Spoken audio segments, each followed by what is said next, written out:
Muy bien, ¿cómo están? Buenas noches. Buenas noches. Muy bien. Efesios capítulo 2. Efesios capítulo 2. Gracias por orar por mí. Ya mañana, si el Señor lo permite, estaré regresando a Argentina. Voy a encontrarme con mi familia, ya los extraño, aunque hoy la tecnología nos permite estar más cerca, ¿no? Muy bien, ha sido lindo nuestro tiempo juntos el domingo y hoy es un extra que el Señor nos regala de poder encontrarnos en este contexto de discipulado. Interesante, porque algo hablamos el domingo de discipulado, simplemente para saber y si recuerdan algo los hermanos de lo que se predicó el domingo último. ¿Recuerdan la definición de discipulado de Mark Dever? Era muy sencilla. ¿Alguien la recuerda?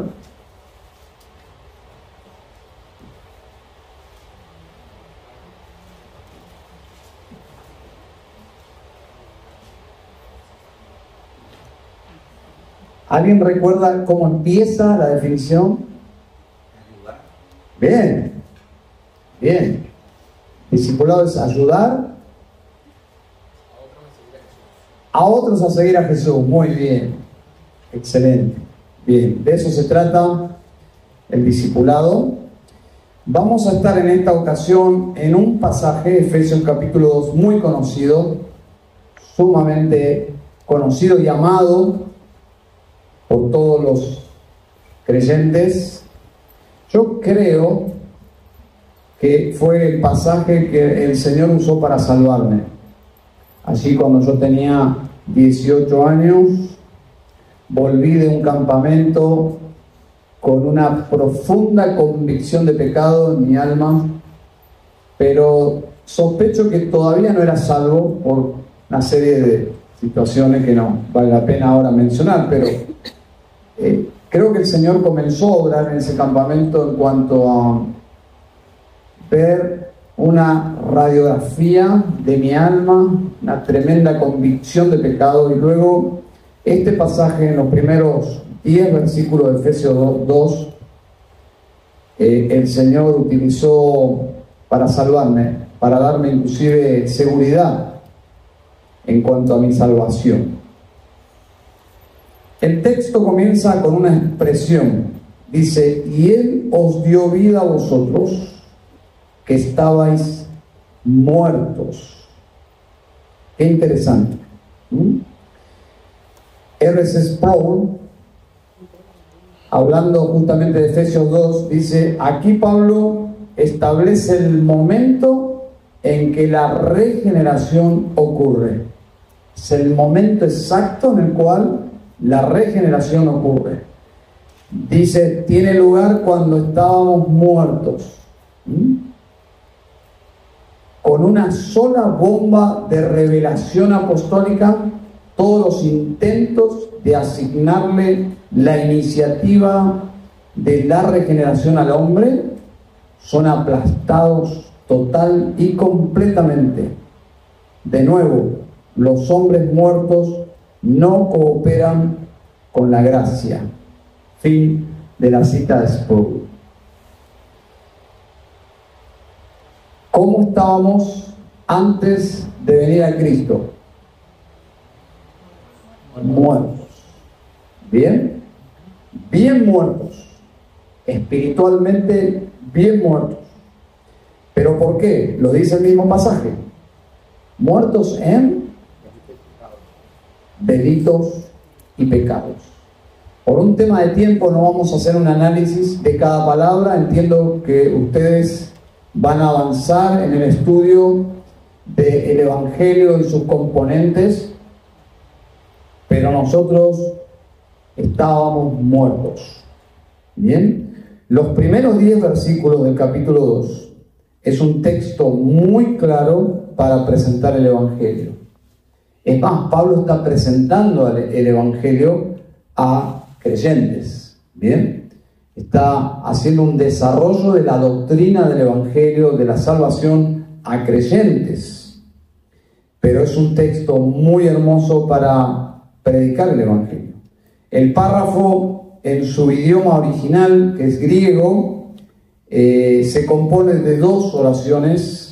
Del versículo 1 al 7 es una oración, es decir, son 7 versículos que Pablo comienza a escribir y continúa y hace una pausa, podríamos decir, en el versículo 7. Y luego retoma el próximo párrafo en el versículo 8, 9 y 10. Es decir, dos oraciones, una gran oración, los primeros 7 versículos, y un anexo, un agregado, versículo 8 al 10, y ese es el párrafo que vamos a ver en esta noche.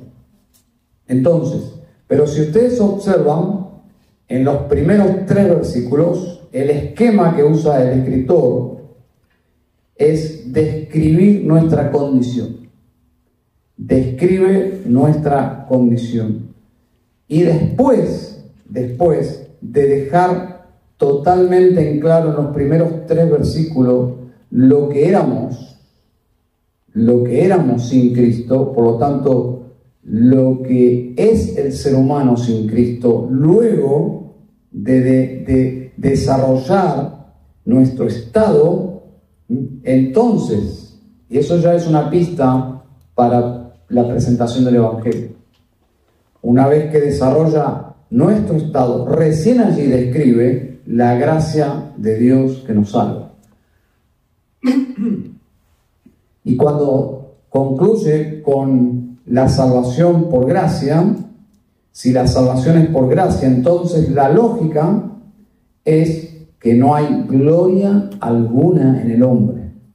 No hay absolutamente nada de gloria atribuida al hombre cuando hablamos de salvación. ¿Dónde dice eso, hermanos, en nuestro párrafo? ¿Dónde dice que el hombre no recibe absolutamente nada de crédito en la salvación? No por obra, para que nadie se gloríe. Si entendemos bien el Evangelio, la evidencia es que no vamos a atribuirnos gloria a nosotros mismos. Vamos a ser muy conscientes que no hay gloria a nosotros, que esta es una obra de Dios. ¿Bien? Y luego, para cerrar el párrafo, en el versículo 10 dice que cuando Dios salva al pecador, ese pecador ahora es una nueva creación, una nueva criatura, y es una obra de Dios. Es una obra de Dios. Dice, somos, versículo 10, hechura suya. Claro, ¿no? La persona que en esta condición terrible que describen los primeros 3 versículos llega a creer. Gracias, hermano. Yo tengo un ti nervioso con el tema de mi garganta. Gracias. Cuando esa persona llega a creer de semejante condición, llega a creer, esa es una obra de Dios. Dice, somos hechura suya. Bien claro. Es decir, un creyente puede dar testimonio de esta forma. Yo soy una hechura de Dios. Yo no era así. Yo no era así. Yo antes de ser una hechura, una obra de Dios, era yo los primeros 3 versículos. Eso era yo. Pero cuando Dios entró en mi vida, fui creado en Cristo Jesús. Soy una nueva criatura. Eso es maravilloso. ¿Quién nos puede ayudar? ¿Algún entendido sobre la palabra hechura? ¿Quién nos puede dar alguna información de esa palabra preciosa que tenemos aquí en Efesios?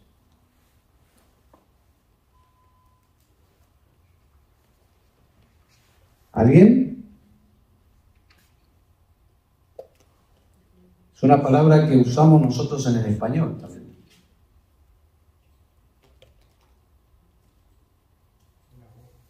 ¿Cómo? Una obra, pero una obra artística. Es la palabra poema. ¿A qué le suena esa palabra en español? Poema, poesía. Una obra original de Dios. Cada creyente es una poesía, es una obra artística de Dios. Comunica una obra artística de Dios como una estatua o una obra de arte, una pintura o una literatura, y de allí obtenemos la palabra, es un poema, es un poema. Bueno, esa es la palabra que usa aquí Pablo. Los creyentes son una obra de Dios, pero no cualquier obra de Dios, es una obra única de Dios. Cada persona es una obra única de Dios. Dios actuó en esa persona de una forma única, salvándola. Y el verbo creados, cuando dice creados en Cristo Jesús, Pablo usa un tiempo verbal muy especial porque es pasiva, está en voz pasiva, lo que indica que el creyente no participó en esa obra, no fue parte de esta obra del accionar de ser una nueva creación. Por ejemplo, si yo tomara,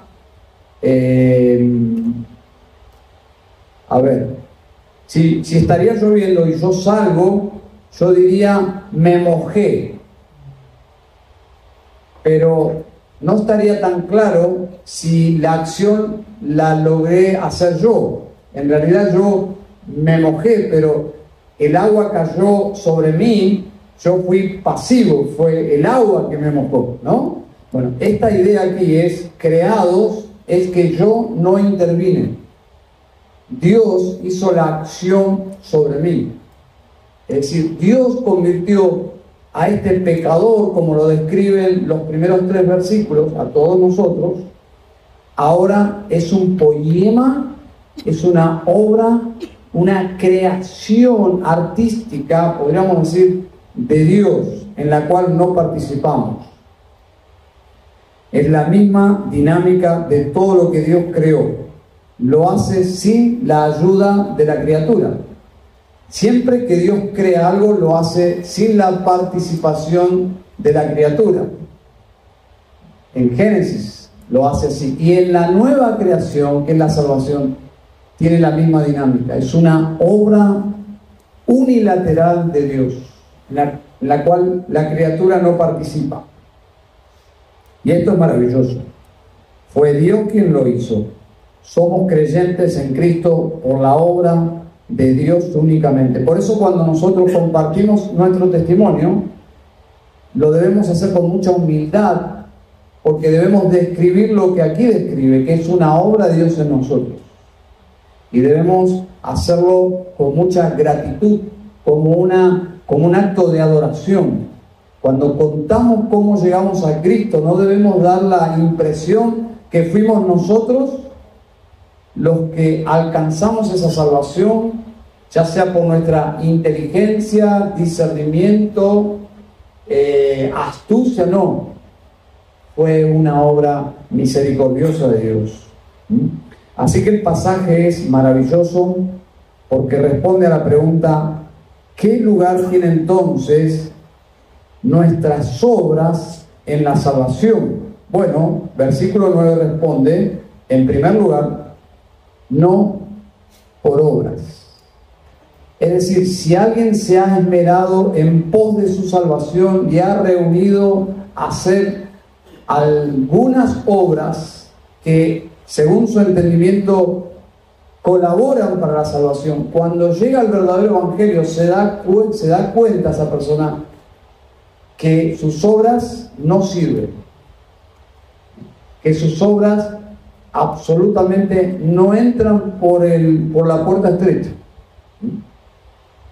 Entonces, las obras, ¿qué lugar tienen en la salvación? Absolutamente ninguna. Nada de lo que podemos traer colabora a este acto salvífico de parte de Dios, porque Dios no se vale de nada de lo que nosotros podemos aportar. Debemos venir en un sentido de profunda humildad, en arrepentimiento, para recibir esta salvación. Y luego en el versículo 10 añade, en cuanto al tema de las obras, creados en Cristo Jesús para buenas obras. ¿Cuál es la diferencia del versículo 9 y el versículo 10? Bueno, ¿cómo? Me iba a decir yo, las obras del 9 son las obras nuestras, las obras del 10 son la obra de Dios sobre. Bien, ¿cómo sabemos eso? Porque hay que seguir leyendo el versículo 10, ¿no? Las buenas obras, observen que agrega ahí buenas obras. En el versículo 9 dice solo obras. Pero en el versículo 10 dice, creados en Cristo Jesús para buenas obras. Así ya son buenas obras, pero agrega, las cuales Dios preparó de antemano para que anduviésemos en ellas. Es decir, las únicas obras que tienen valor son las que hacemos a partir de ser ¿qué? Salvos, o poesía de Dios, o poema de Dios. Recién ahí las obras cobran valor delante de Dios, porque a medida que vamos avanzando en nuestra vida cristiana y nos vamos apropiando de esas obras, nosotros sabemos por este versículo que son obras que ya Dios preparó de antemano para su pueblo. Y esto es maravilloso. Como fruto o evidencia de nuestra salvación. Las buenas obras son evidencia de que estamos en Cristo, pero si no estamos en Cristo, son solo obras inservibles. ¿Está bien? Entonces, este versículo pertenece, el versículo 10 de capítulo 2, pertenece a un hilo de pensamiento que comenzó en capítulo 1. No lo podemos aislar de todo lo que Pablo viene desarrollando en el capítulo 1, donde Pablo habla de que todo lo que Dios hace y hará, lo hace para su gloria, para su propia gloria. En la ciudad donde vivimos por 15 años, la ciudad de Campana, hay ciertas fechas en el año que en la calle principal montan un escenario, cortan el tránsito, realmente es una molestia muy grande, pero hacen un escenario muy lindo, muy grande, muy visible, muy atractivo, pero la gente sabe que ese escenario es para presentar un evento que se hará. Se proyectará allí un espectáculo, pero el escenario no será un espectáculo en sí mismo.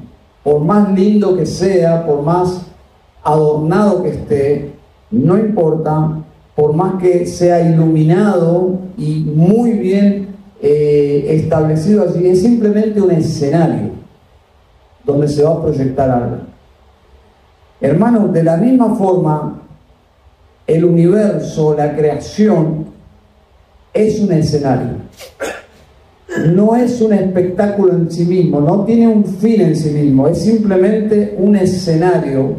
Esta creación es un escenario donde Dios va a proyectar y está proyectando, está manifestando su gloria, de tal forma que si Él hubiese decidido no hacerlo, esa gloria de Dios quedaría solo con Dios.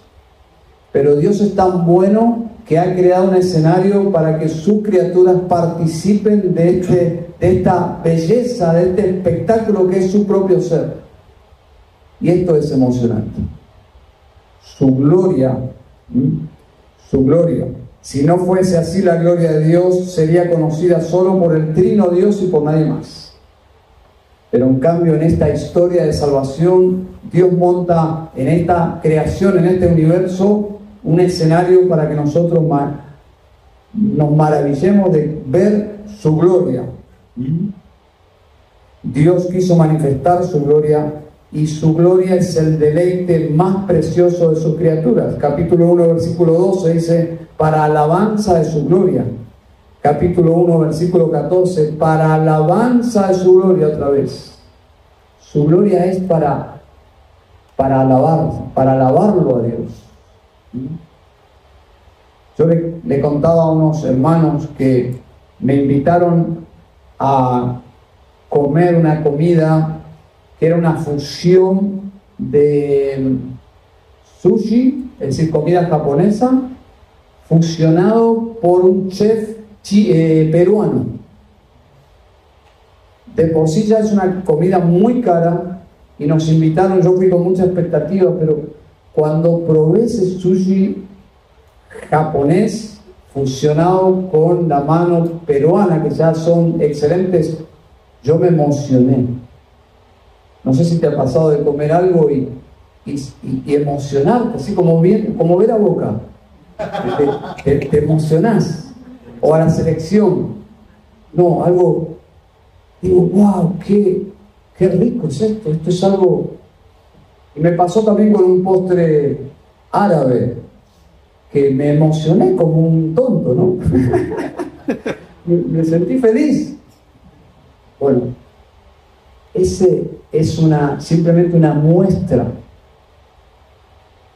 Cuando palpitamos asombrados la gloria de Dios, cuando vemos lo que Dios está haciendo en este escenario, es la gran historia de Dios salvando personas que no se lo merecen. Es más, que se merecen todo lo contrario. No solo no se merecen ser salvados, se merecen ser condenados. Y eso es lo que muestra Pablo aquí, para que nosotros digamos, wow, qué grande es nuestro Dios. Su mega historia, lo que Dios está haciendo. Y lo viene explicando. Para entender capítulo 2 tenés que conectarlo con todo lo que vino diciendo en capítulo 1. Por ejemplo, versículo 9 dice, nos dio a conocer el misterio de su voluntad. ¿A quiénes? A los creyentes. Según el beneplácito que se propuso en él, con miras a una buena administración en el cumplimiento de los tiempos. Es decir, observen lo que dice aquí, de reunir todas las cosas en Cristo, tanto las que están en los cielos como las que están en la tierra. Es decir, el plan de Dios fue reunir todo a los pies de Cristo, en Cristo, para la gloria de su Hijo. El gozo del Padre es glorificar a su Hijo, y el gozo del Hijo es glorificar a su Padre. ¿Se dan cuenta la unidad en el trino ser de Dios? Una unidad de amor. Y ahora llegamos al capítulo 2 y Pablo explica cómo Dios nos ha incluido en ese plan que concluye en Cristo. Y hace una descripción, en primer lugar, cómo éramos cuando no estábamos en Cristo. Y lo podríamos resumir en 3 palabras. Capítulo 2, versículo 1, subraye, primera palabra, muertos. Muertos. Segunda palabra, versículo 2, mundanos. Podríamos simplificar con esa palabra. Mundanos. Y en tercer lugar, versículo 3, malvados. Qué linda gente que éramos, ¿no? Muertos, mundanos, malvados. Los cristianos leemos esto y no nos ofendemos. ¿Alguien está ofendido aquí con esta descripción? No, lo hemos aceptado como un diagnóstico acerca de nosotros. Leemos los primeros 3 versículos y los cristianos decimos, sí Señor, estoy totalmente de acuerdo. Así era yo. No tengo ningún problema en aceptar que así lo era. Para ser objetivos, lo que la Biblia dice de nosotros, pregunto, ¿coincide con la realidad? ¿Coincide con la realidad los primeros 3 versículos con nuestra vida? Absolutamente. Absolutamente. De la misma forma, hermanos, debería coincidir los siguientes versículos. Por ejemplo, el versículo 10, que fuimos creados para buenas obras, debería coincidir con nuestra realidad. Toda la Biblia tiene que ser consecuente cuando estamos en Cristo con nuestra vida, para no entrar en la frustración de ver como la Biblia como algo alejado de mi realidad. Mi fe puede ser dañada cuando yo divorcio la doctrina de la práctica. Mi fe va a ser fortalecida cuando mi práctica coincide con la Biblia. Cuando ves tu propia experiencia en lo que estás leyendo de la Biblia. Así que nosotros no tenemos problema. Decimos lo que la Biblia dice coincide con mi vida. Para ser salvos debimos arrepentirnos de estos 3 versículos. Y eso ocurrió cuando creímos lo que Dios dice acerca de nosotros. Algunos, cuando escucharon por primera vez lo que somos o lo que éramos, tuvieron luchas en aceptar lo que la Biblia dice de nosotros, como que lucharon diciendo, pero yo no soy tan malo, o yo no estoy tan muerto, o yo no soy tan mundano. ¿Alguien luchó, por ejemplo,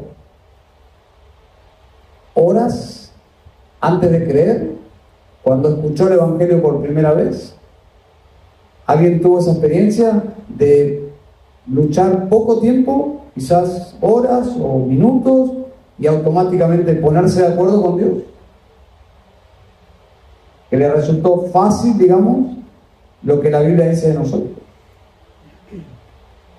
Algunos lucharon semanas para poder aceptar lo que la Biblia dice de nosotros. ¿Cuántos lucharon años antes de creer? Años. Más tiempo es más misericordia y más gracia. Estos versículos son una radiografía espiritual de nuestras vidas. Así éramos y así nos conducíamos en este mundo. C.S. Lewis, en su libro El león, la bruja y el ropero, presenta ahí el país este llamado Narnia, que es fantasioso, ¿no? Pero ¿se acuerdan la característica allí de ese lugar donde la bruja mala, esta bruja blanca, gobierna Narnia? Los animales hablan y están todos controlados por este lugar tenebroso, ¿no?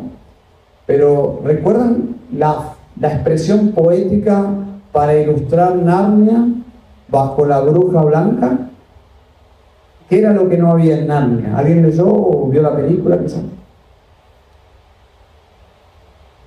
En Narnia era un invierno perpetuo. Un lugar sin primavera. Así era nuestra realidad, nuestra vida. Triste, porque estábamos muertos. Dios no estaba en nuestras vidas, estábamos lejos de Dios. Y bajo un mundo dirigido espiritualmente por Satanás, gobernando a sus hijos sin Dios. Es lo que dice el versículo 2. ¿Quién puede leer, por favor, para todos nosotros, versículos 2 y 3, por favor?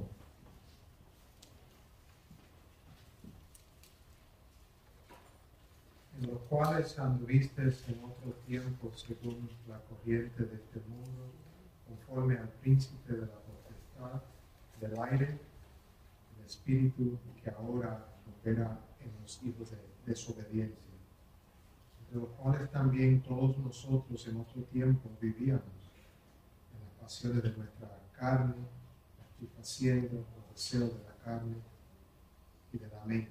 Y éramos por naturaleza hijos de ira, lo mismo que los demás. El príncipe, ¿quién es? ¿A quién se refiere? El diablo, Satanás. Muy bien. Y habla del poder gubernamental que tiene sobre los incrédulos muertos. Y habla del sistema que nosotros seguíamos. Es decir, nuestro partido político espiritual era el de Satanás. Conscientes o inconscientes, dice, nosotros seguíamos la corriente de este mundo. Ahora estamos siguiendo a Jesús, somos discípulos de Jesús, pero cuando estábamos muertos, seguíamos a Satanás.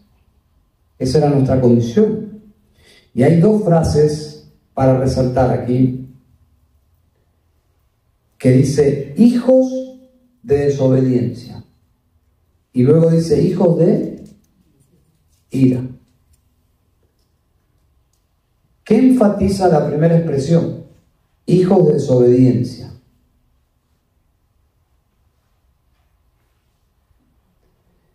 En mi país había un jugador de fútbol, soccer, se llamaba Canigia, Claudio Canigia. ¿Alguien recuerda? Bueno, vos debes recordar. ¿Cómo le decían a él? Pájaro Canigia. El pájaro Canigia. ¿Por qué? Volaba, pero tenía un sobrenombre, se llamaba el hijo del viento. Hijo del viento. ¿Por qué? Por la velocidad que él tenía. Difícil era alcanzarlo, difícil marcarlo, porque era muy rápido. Hijo del viento. Piensen en esta expresión, hijos de desobediencia. ¿Cuál era la característica que nos describía cuando no teníamos a Cristo? Desobediencia. Desobediencia. Y luego agrega, hijos de ira. Cuando tomamos estas dos expresiones, lo que significa es que nuestra condición de desobediencia despertaba en Dios su ira. Es decir, para ilustrarlo, cuando decimos este lugar es terrorífico, ¿qué estamos comunicando? Que el lugar produce en nosotros miedo, produce en nosotros temor. De la misma manera, nuestra naturaleza pecaminosa, que se expresa en desobediencia abierta a la palabra de Dios, despierta, provoca en Dios su ira.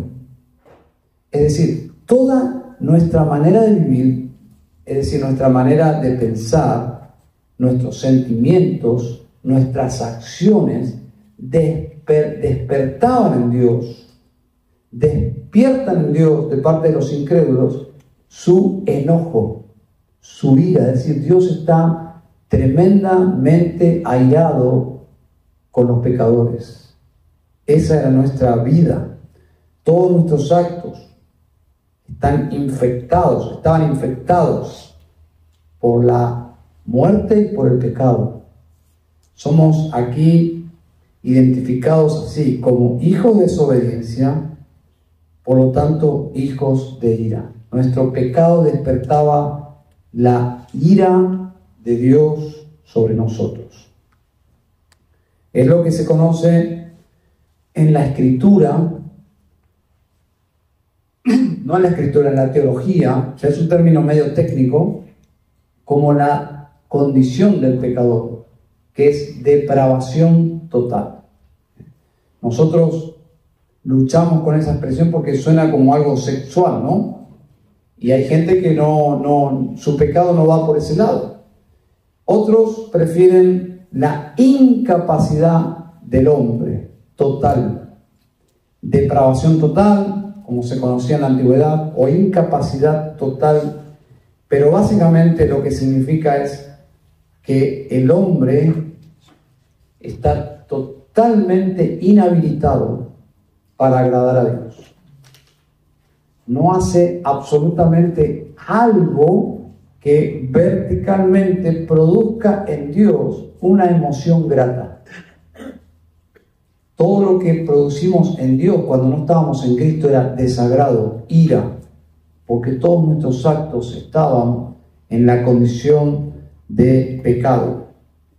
Ahora, esta incapacidad no significa que el hombre horizontalmente no tiene la capacidad de hacer cosas buenas. Y ese es un asunto que a la hora de llevar el Evangelio a las personas debemos explicar, que las buenas noticias vienen del cielo para el pecador, y en toda la explicación del Evangelio es en relación a Dios. Entonces, cuando la Biblia dice que somos malos y pecadores, no está describiendo nuestra relación horizontal o comparándonos con otros hombres. No, siempre la medida para el estándar en el cual se nos mide es Dios mismo. Como hay ciertas áreas de las Fuerzas Armadas, en mi país, por ejemplo, para hacer, no recuerdo si es en la Marina o no sé qué otra especialidad, se requiere una altura mínima. Y si alguien no tiene esa altura, no puede ingresar a esa fuerza. Es sine qua non. Es decir, entonces si alguien está por debajo de esa medida, está fuera. Bueno, la idea de pecadores significa que la medida es la justicia y la santidad de Dios. Por lo tanto, ningún ser humano da la talla. Entonces tenemos que explicar esto, que cuando decimos que somos pecadores, no necesariamente significa que el hombre no puede hacer cosas buenas, pero esas cosas buenas siempre son en este estándar de hombres comparados con otros hombres. Pero en relación a Dios estamos todos por debajo de la talla, de la medida. Dice Jesús en Mateo 17:11: pues si vosotros, siendo malos, ahí está, sabéis dar buenas dádivas a vuestros hijos, ¿cuánto más vuestro Padre que está en los cielos dará buenas cosas a los que le pidan? Ahí Jesús está usando los dos estándares. Dice, ustedes que son malos, ¿cuál es el estándar ahí? Vertical, Dios. Ustedes son malos, pero hacen cosas buenas por sus hijos. ¿Cuál es el estándar ahí? Horizontal, ¿se dan cuenta? Pero Jesús está diciendo, ustedes son malos. Somos pecadores. ¿Quiénes? Todos. Absolutamente todos. Lo dice Romanos 3:12. Dice, todos se desviaron. A una se hicieron inútiles. Si cuando predicamos el Evangelio no aclaramos que Pablo está llamándonos inútiles y la persona se autopercibe de otra forma, a mí nadie me va a decir que yo soy un inútil. Suena chocante, ¿no? Hasta agresivo. Pero son términos que están relacionados con Dios. Inútiles ahí, simplemente para ilustrarlo, es como si alguien en pleno verano de Texas, no sé cuánto calor puede haber acá, pero si te olvidas un huevo o una docena de huevos en la guantera de tu auto, 3 días, ¿qué va a pasar con esos huevos? ¿Se pueden recuperar? ¿Hay algún proceso que podría ser posible recuperar esos huevos? Se dañaron, ¿no? Bueno, esa es la palabra que usa Pablo. Inútiles, dañados para siempre. Y si esa es nuestra condición, ¿estaría mal que Dios nos deseche para siempre? No. Pero ahí viene la gloria de la salvación. Dios no lo hizo. Dios no lo hizo con las personas que Él eligió. Por eso esta carta está escrita a creyentes. Dios nos eligió para salvarnos, pero nosotros estábamos en esa condición. Y luego dice, no hay quien haga lo bueno, no hay ni siquiera uno. En el mundo entero y en todas las eras de esta humanidad no existió, aparte de Jesús, alguien que haga lo bueno. Solo Jesús. Él sí era bueno. Y Él vino para salvar a los malos, nosotros. Tenemos toda la capacidad de provocar a Dios en su perfecta ira santa. Hijos de desobediencia, hijos de ira. Quiero citar a Juan Carlos Ray, o J.C. Ray, en este punto, y piensen, a medida que voy leyendo, piensen cómo poder usar esta herramienta a la hora de hacer evangelismo.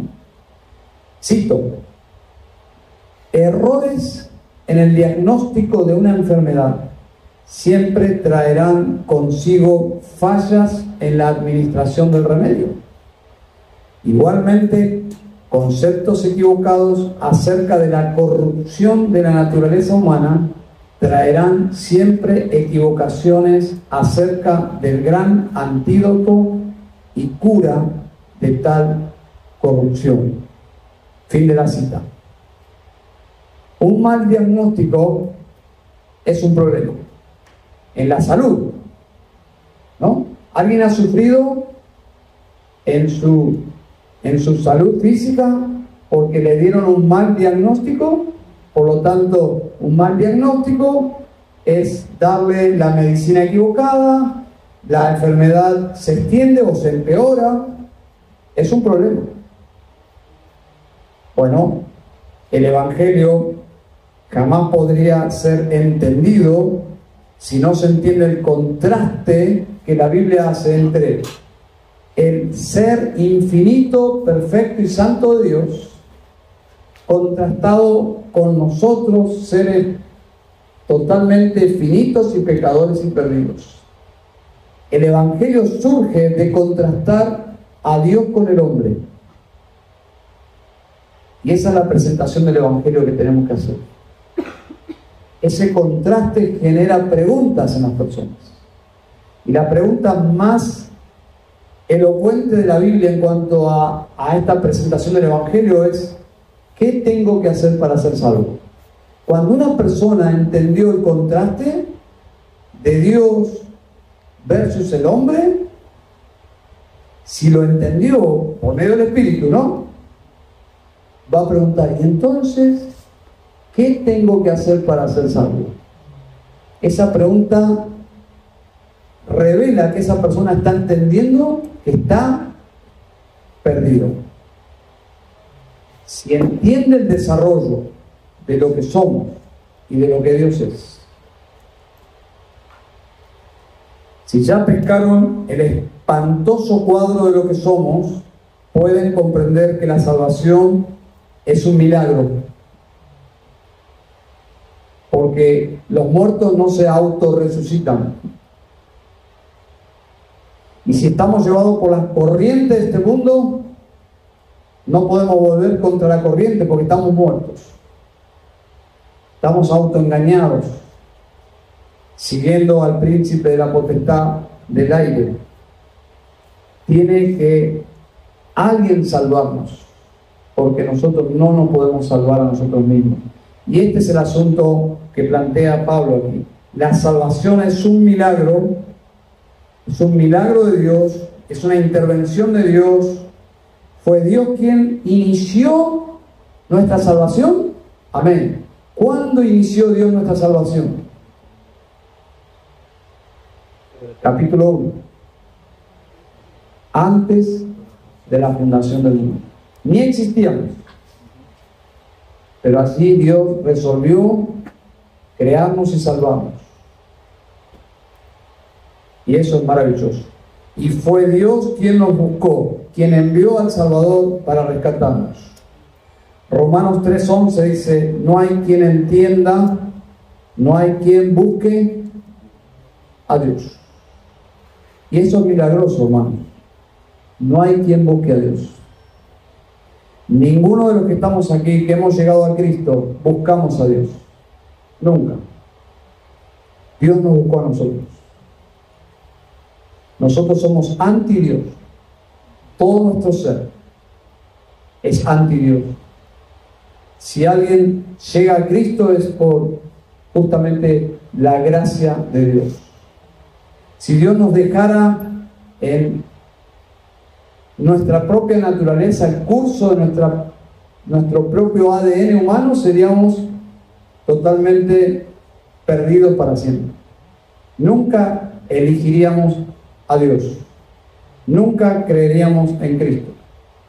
Es la obra de Dios en nosotros que inclina nuestra alma y nuestros deseos son afectados por la obra soberana y milagrosa de Dios hacia Cristo.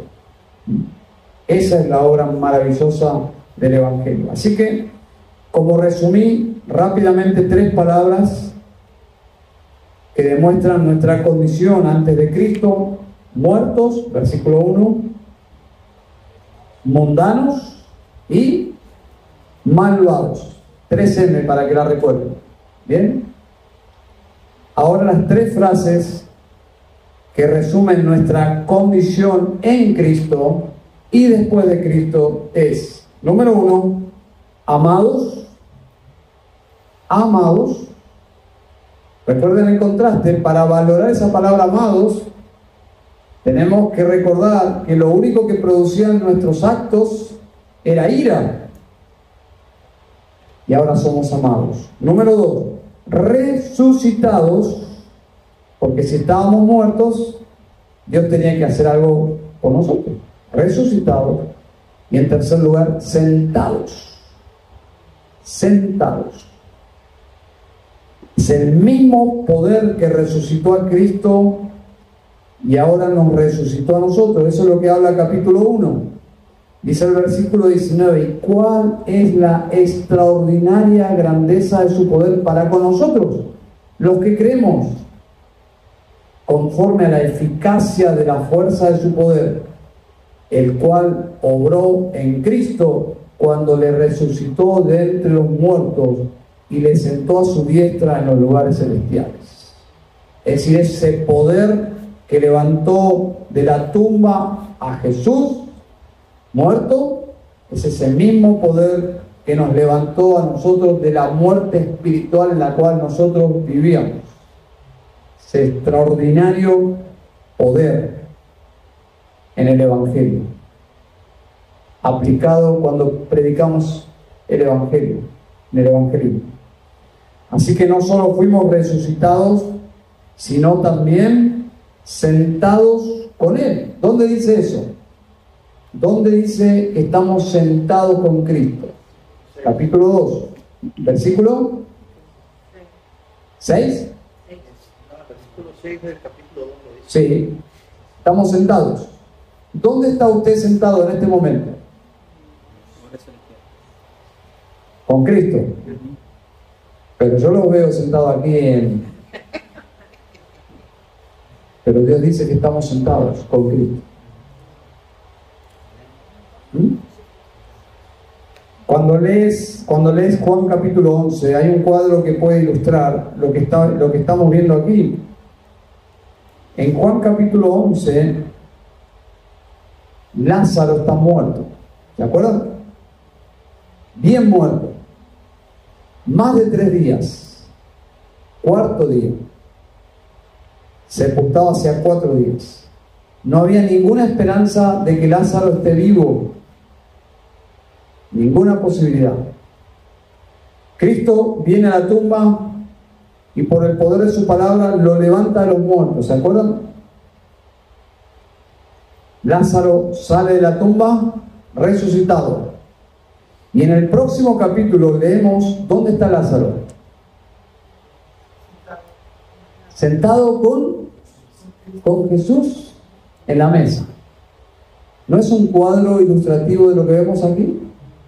Muertos, resucitados por el poder de la palabra y ahora sentados bien vivos con Jesús. Bueno, eso ilustra lo que ha pasado con nosotros. Ese es el cuadro de lo que vemos aquí. Lázaro está sentado en la mesa compartiendo una intimidad de hogar con Jesús. Bueno, de la misma forma nosotros anticipamos que estaremos por la eternidad en intimidad con Cristo. Y la Biblia lo dice, y lo creemos, ¿no? Mientras tanto estamos en este mundo. ¿Y para qué Dios nos deja en este mundo? Versículo 10, capítulo 2. Porque hay obras que Él preparó para que anduviésemos en Él. No hay otra explicación por qué un Padre tan bueno, que nos salvó y le costó tanto salvarnos, nos dejaría en un lugar tan peligroso como este. ¿Qué padre dejaría a sus hijos en un lugar tan horrible del cual Él nos rescató? Bueno, Dios tiene el poder para dejarnos, pero también para guardarnos. Entonces, vivimos en un mundo horrible, es el mismo mundo del cual fuimos rescatados, pero ahora nuestra posición es otra. Estamos guardados en Cristo Jesús. Estamos protegidos, custodiados hasta el día que entremos en la gloria donde nos sentemos. Cuando Jesús resucitó de los muertos, dice que ascendió a los cielos. ¿Y qué es lo primero que hizo cuando llegó? Se sentó a la diestra del Padre. ¿Saben qué significa eso? Que la obra está terminada, consumado es. Cuando nosotros realmente nos sentemos con Cristo es porque ya nuestra tarea aquí terminó. Ya está. Ahí sí podemos descansar. Probablemente, no lo sé, es una inferencia que cuando nos sentemos, quizás Dios de alguna forma nos permita ver lo que está sucediendo cuando ya nosotros no estemos aquí. No lo sé. Pero la realidad es que mientras eso no suceda, estamos para las buenas obras que Dios preparó de antemano. Y una de las grandes obras que Dios preparó de antemano es hablarles a otros de Jesús. Y es por eso que estamos aquí. Cristo está sentado ya en la gloria y solo es cuestión de tiempo que nos reunamos con Él. El que está sentado a la diestra de Dios, ¿es digno de estar ahí? Claro, es el Hijo. Él está sentado porque Él es digno. ¿Y nosotros qué hacemos ahí? Es por gracia. Solo por gracia. No hay otra explicación. Porque ¿qué haremos sentados nosotros en esa mesa? Pura gracia.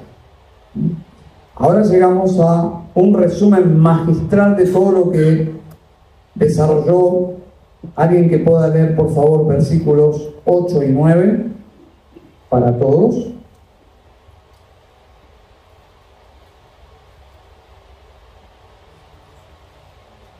Porque por gracia ustedes han sido salvados por medio de la fe, y esto no procede de ustedes, sino que es don de Dios, no por obras, para que nadie se gloríe. Estos dos versículos son fundamentales en el Evangelio. En una ocasión sonó el timbre en mi casa y eran 2 mormones. Y yo estaba con tiempo y tenía deseo de testificar. Dije, los envió Dios. A veces decimos, los envió el diablo, ¿no? Porque uno lo ve ahí, pero yo dije, los envió Dios para que le hable. Y los hice pasar a mi casa, estaban sorprendidos, y nos sentamos a charlar sobre religión. Los escuché, realmente los escuché, muy amablemente los escuché, pero básicamente lo que ellos me compartían era el hombre haciendo méritos para llegar un día a Dios. Eso es un resumen de todo lo que escuché. Les dije que yo no creía en su libro libro de Mormón, sino que yo solo creía en la Biblia. Y me dijeron, nosotros también. Ok. Ellos dijeron que la Biblia no se contradecía con el libro de Mormón. Yo sabía que no, tiene muchas contradicciones. E inclusive el mismo libro de Mormón se contradice a sí mismo. Pero no entré en ese debate. Entonces, cuando me aseguré que ellos creían en la Biblia, les dije, bueno, vamos a leer Efesios 2, 8 y 9. Abrieron su Biblia, leyeron Efesios 2, 8 y 9, y les pedí por favor que me explicaran qué quiso decir Pablo ahí. Puedo asegurarles que se perturbaron. Se miraban y no pueden explicar la gracia. No pueden explicar la gracia. No pudieron explicar lo que significa básicamente que fuimos salvados por medio de la fe, y esto no es de nosotros, es un don de Dios, no por obras. Ahí se desmantela toda su religión, porque todas las religiones, excepto la única religión verdadera, que es la religión cristiana, si hablamos en esos términos, todas las demás religiones son religiones de obras, de méritos. Ellos quedaron realmente perturbados. Nosotros decimos, fuimos salvos por gracia, no por obras. Pero observa el versículo 8, dice, y esto no es de vosotros. ¿A qué se refiere con la palabra esto? ¿Se refiere? A la salvación. Todo el proceso de la salvación, desde la eternidad, es decir, desde antes de la fundación del mundo, capítulo 1, todo el desarrollo de la salvación, la implementación de la salvación, la regeneración en el mismo momento que estábamos muertos, todo ese proceso no es nuestro. Y esto no es de vosotros. Nada. Porque lo aclara por si llegáramos a la conclusión que algo es nuestro, porque dice, por gracia habéis sido salvados por medio de la fe. Ahí está. Eso es mío. Algo tengo, algún crédito. Esa fe es mía. Yo puse en un sentido sí y en otro sentido no.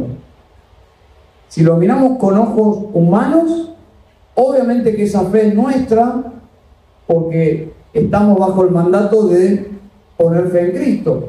Pero cuando lo vemos con los ojos de la teología, ¿quién está detrás de nuestra fe? ¿Quién nos dio la fe para creer?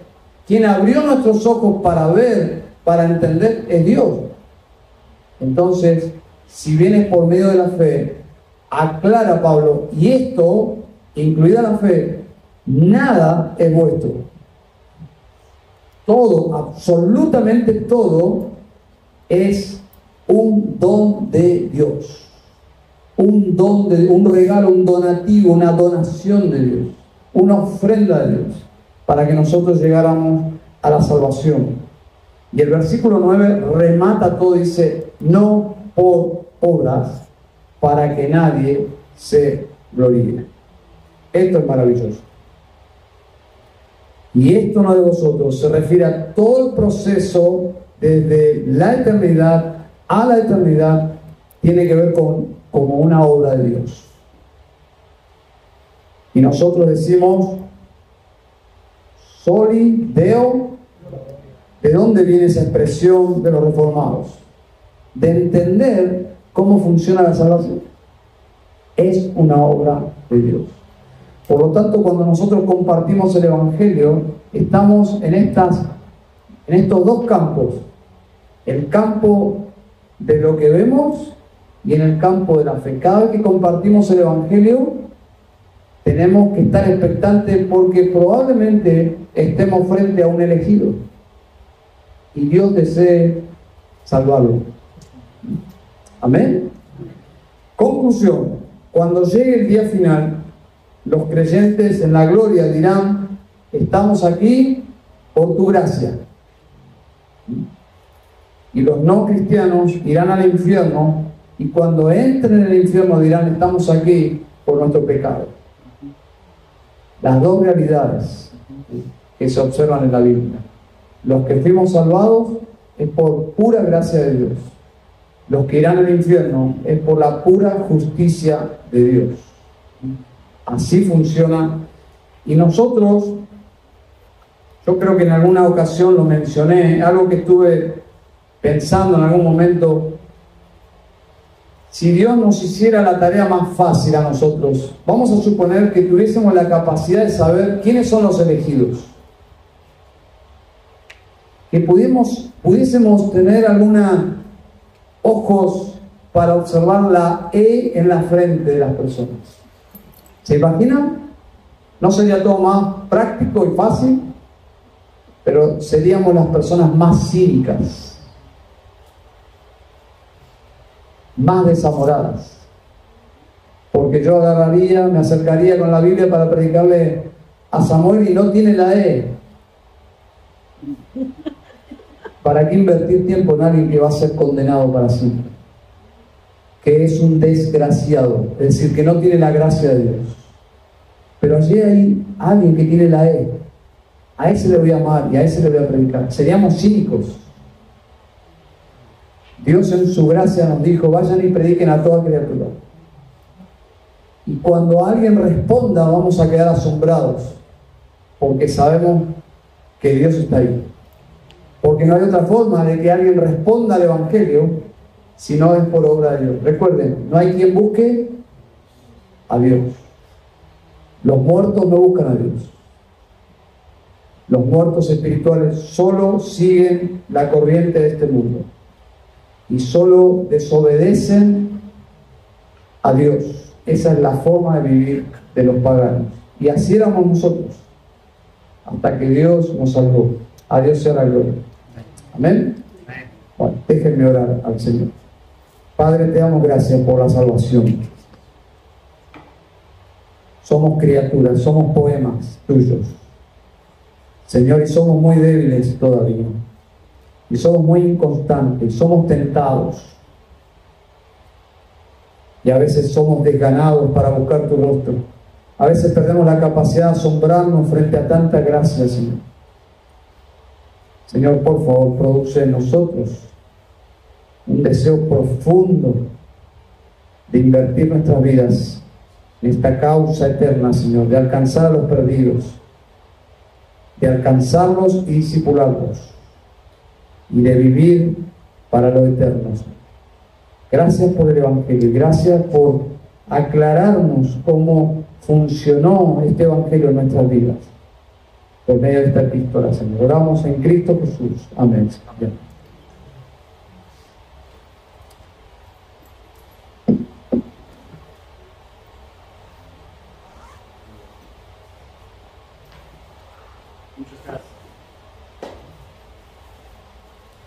Gracias, hermano. Ha sido una gran bendición para poder compartir, para escucharte, para escuchar a Dios a través de tu voz y para entender que fuimos muertos, que éramos muertos, mundanos y malvados, y eso éramos. Pero ahora somos, ¿qué? Amados, resucitados y sentados. No sentados solamente en IBC, en el discipulado, pero somos sentados en lugares celestiales, y todo para mostrar los sobreabundantes riquezas de su gracia, para su gloria. Qué humillante es para entender eso, pero qué gozoso es para ver la gracia y la gloria de Dios en su obra de la regeneración. Damos gracias a nuestro hermano Dardo, a Julio, a todos que están involucrados. Este ha sido solamente el lanzamiento. Vamos a seguir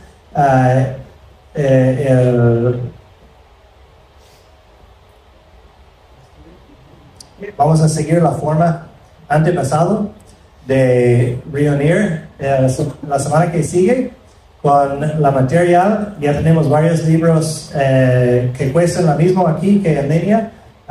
Pueden bajarlo por gratis en PDF. También la problema discerniendo el problema del hombre, les animo esta semana mismo para estudiar lección número 1. La semana que viene vamos a escuchar una exposición sobre esa primera lección y luego reunir en los grupos pequeños como siempre para reflexionar cómo llevamos eso a la práctica, la enseñanza y la materia, para reflexionar cómo eso afecta a nosotros en nuestra relación vertical primeramente, cómo eso afecta nuestros corazones, nuestra relación con Dios, y luego cómo llevamos en la práctica eso cada día para ayudar a otros a seguir a Cristo. Damos gracias otra vez a Dardo, oramos por su regreso y le damos gracias a su familia para prestar a tu tiempo con nosotros. Damos gracias a Dios por este tiempo y así terminamos el día en la noche de hoy. Oramos. Señor, te damos gracias a ti por tus sobreabundantes riquezas de gracia. Qué maravilla es para saber que éramos muertos, siguiendo el mundano de este mundo pecaminoso. Pero en tu gracia, tú elegiste, tú escogiste para salvar un pueblo tuyo, para mostrar tu gracia y tu gloria. Ayúdanos, Señor, cada día para reflexionar, para reflejar esa imagen de Cristo. Ayúdanos a seguirte a ti en obediencia, que no somos hijos de desobediencia, pero somos hijos tuyos, adoptados mediante la obra de Cristo, adoptados para ser hijos e hijas tuyas, Señor, para dar gloria a ti, para traer gloria a tu nombre. Ayúdanos para vivir de esa manera. Trae convicción a nuestros corazones donde hay pecado y concédenos el arrepentimiento, Señor, que podemos seguir caminando en las buenas obras que tú escogiste para nosotros, para que podamos dar gloria a ti, Señor. Ayúdanos para vivir de esa manera y ayudar unos a otros para seguir más a Cristo. Pedimos todo en el nombre de tu Hijo Jesús. Amén.